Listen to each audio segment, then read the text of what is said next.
Welcome back everybody, sorry for no videos for a couple of days, my dog actually had puppies so I've been a bit busy with them. But today we've got stream highlights from our review of Stretch. If you want to watch the full thing, all 8 games broken down, analysed, it'll be on my Twitch, on my most recent Twitch VOD. But if not, here's 3 games, the best 3 games, and a bunch of things that you can learn from it. Stretch is absolutely insane in terms of like reading zone, as well as his mid-game macro rotations are so good at keeping his mats high, and obviously he's insane mechanically so he always pops off endgame. Hope you guys enjoyed the video, make sure to leave a like and subscribe. His positioning is so good, like you see everybody's up here, and like if third pulls over this way, which it probably might, we'll wait for this zone to close, I'll skip forward 1 minute, and then we'll just look. Like that's the importance of having good like early mid-game positioning, like towards like dead side first, towards this side second, right? Who can we click on? First is up here, so Stretch's mats 126 mats, right? First 138, right? And then let's click some random person over here, maybe like Bucky, 70. You know what I mean? 70 no shield, just because he's on that congested side, right?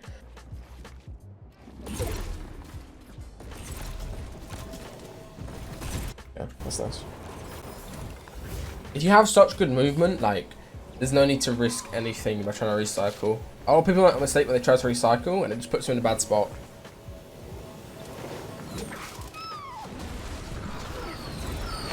It's double pad, nice. He's also gonna go like completely to dead side, right? So I was pulling like diagonal top right, and this was dead side a half, so he just lands over this side. Super nice. It's upper level. Oh my goodness. Yeah.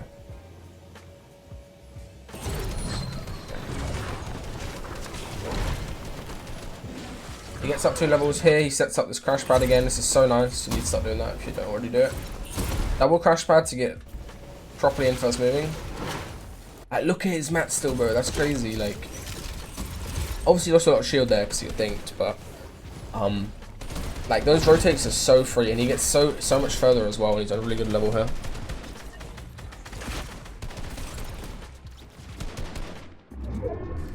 Crash pad and box. Yeah, you go further if you go out the box, and I mean you may as well, right? Oh, this is so nice. This is what I'm talking about in terms of not zone hacks, but like VODing, so you know what to do like before situations happen, right? So let's talk about this quick.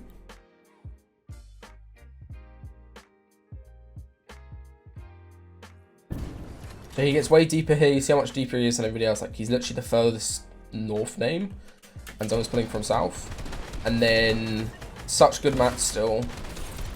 As soon as zone does fire, he spends like 2 seconds in the end box.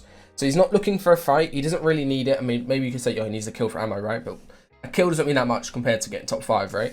And then he's holding the edit. Like, it's literally as soon as zone's about to go. Zone pops. Within, like, less than half a second, right? He's out the box and he's complete dead side. This is something I call anti-jams because my friend Jams did it at Anaheim when I was live coaching him. It's basically just going dead side of second moving. So this is congested side, right? He just goes dead side and wraps. I just call it anti-jams because it makes sense for me. But you can call it whatever you want. And anti-jams kind of sounds nice because you avoid all the jams down here, right? Okay. He gets properly deep. So nice. Also gets a refarm here.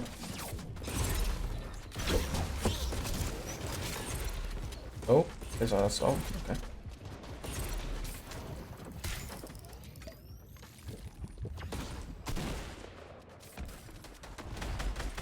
It's up level as well. Like, you see how free that whole rotate was. Like, obviously he scuffed it because he went through a taco building, but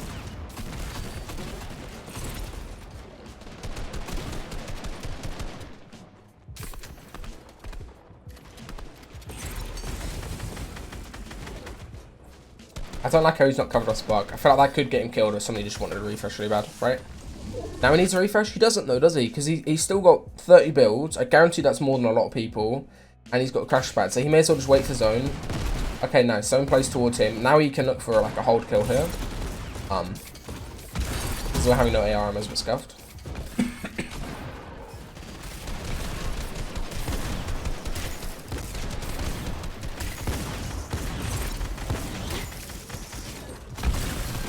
Oh my goodness.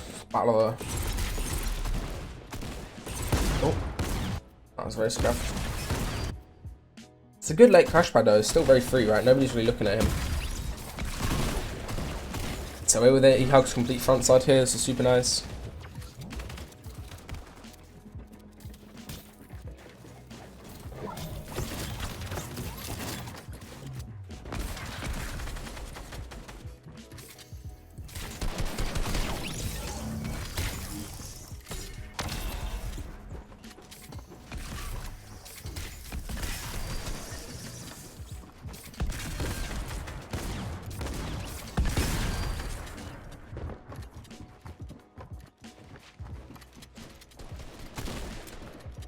Nice, that's patience there. Go. He's gonna get held as he comes in, maybe? Quick load just charged her, that was nice. Ah, yeah, he ran out of mats there. He drops low. That's still such a good game, though. He early pads again. He's one of the only players in these lobbies early padding. Early padding here is so good. That was a nice play, actually. You see that play he did there? Oh, let me go back. Early padding is so good, especially in like a weeping zone. But it also just like allows you to get in early and take away the risk of landing in some of these boxes like that. You see this movement he did here? That was pretty nice. So as Thatch opens up on him, right? This is nice. He's just like, he just lands on the back of the guy's box and it works perfectly. That was nice. Just to get him down early as quick as possible. He also never like hard over peaks looking for like a beam or something. You know what I mean? Like a lot of players do that where as fist zone's closing, they literally just like gargle their like window and just spray with their AR trying to get a hold kill. And it doesn't really matter that like much. It's not like you get the loot from it. And it's just, I think it's more risk than reward.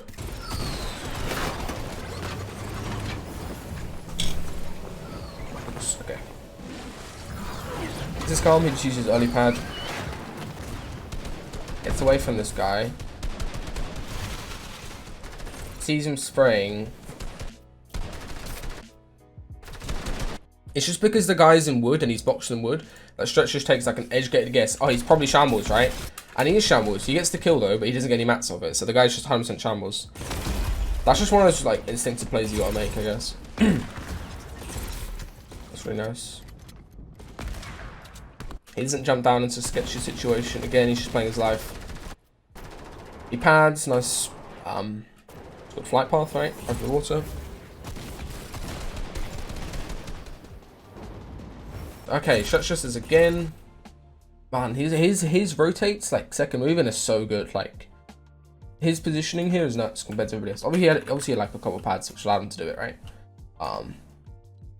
Let me do this real quick. You can see like he's literally so like distant from everybody else, right? On this congested side, and he's the whole way over here. Does he get himself focused for it or no? Okay, no, he should crash pad, right? Yeah, he does the stair crash pad in the box. His front side again, nice. If it wasn't a water zone, he probably would have built that. Or if there's any...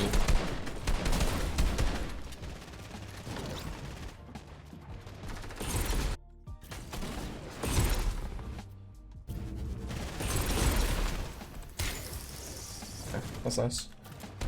Those crash pads are a little bit scuffed, but I mean, you may as well use them. It's not like there's any risk really to using them there. And it keeps his mat count so high. So it's 60 mats. And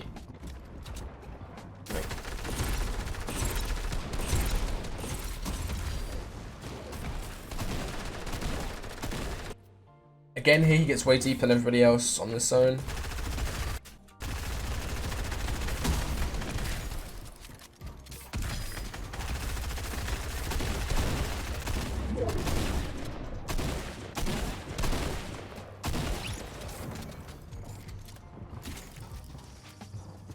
He always says like one crash pad. Obviously, crash pad in this late is going to be pretty dumb just because there's so much congestion, right?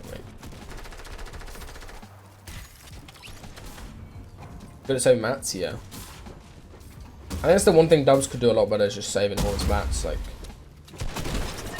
he's just way better at doing good stuff in game.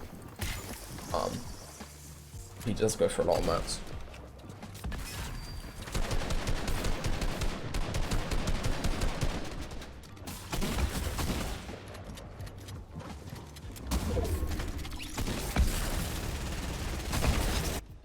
Nice speed control. Could have. That was a really nice play. He could have set up around P. He could not take any damage there. Otherwise, he just like. He takes a lot of damage there. Instead of being 200 HP, he's now 150, and he takes like 5 seconds to jump the mini, right?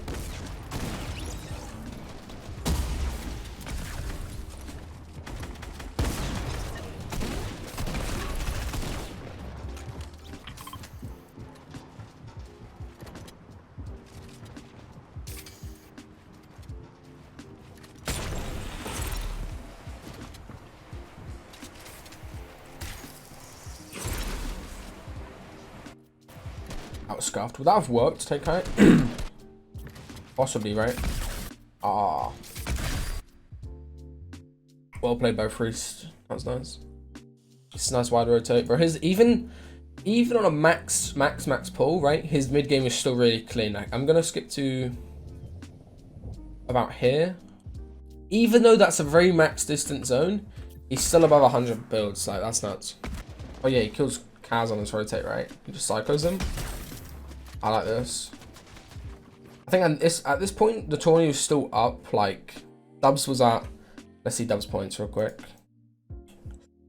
Dubs could have easily caught up this game if Stretch died right here. But Stretch knows he needs those crash pads endgame. He can't be rocking a harpoon. And he just commits to the fight there. But like, being confident on that is literally... Confidence is the biggest thing in solos. In team modes, it's chemistry, right? But confidence is like so important. Like, that guy's shaking. He's been hit 86. But you have to be confident enough to take that fight there.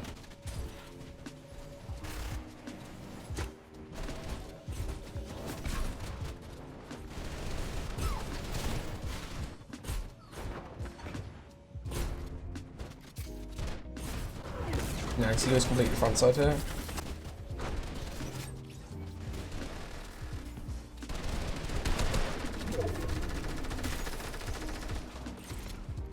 Nice. Again, man, like, he's so deep on the end of first moving.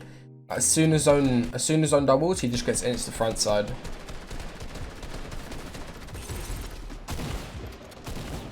That's what nice.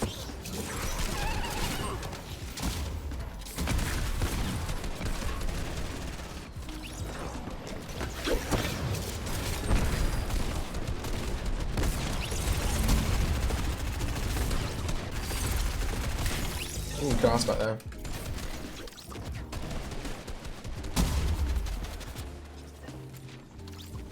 That's where he nearly scuffed, is he went for those mats on complete backside with no fish, right? He could have easily died right there. That's good though, he gets a lot of mats off it.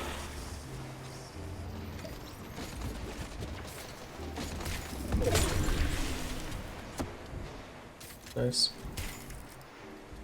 Now again, he just plays like super passive and safe. He's not really good with harpoon, like, in terms of getting the mats. Like, he definitely could have got those mats earlier without taking any risk in terms of storm, right?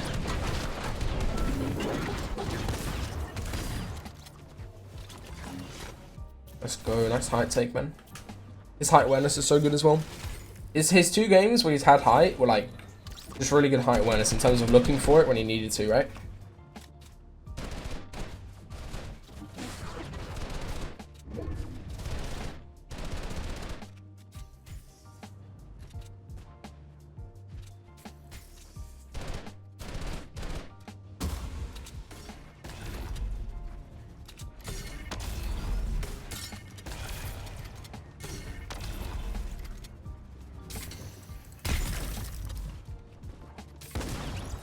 Nice, just concedes height and goes low.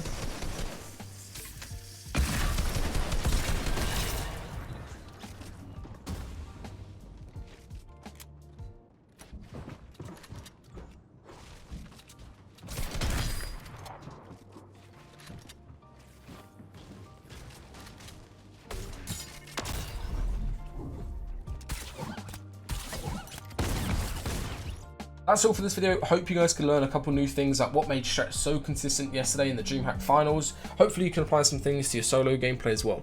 Make sure to leave a like if you enjoy the content, and also subscribe if you're new.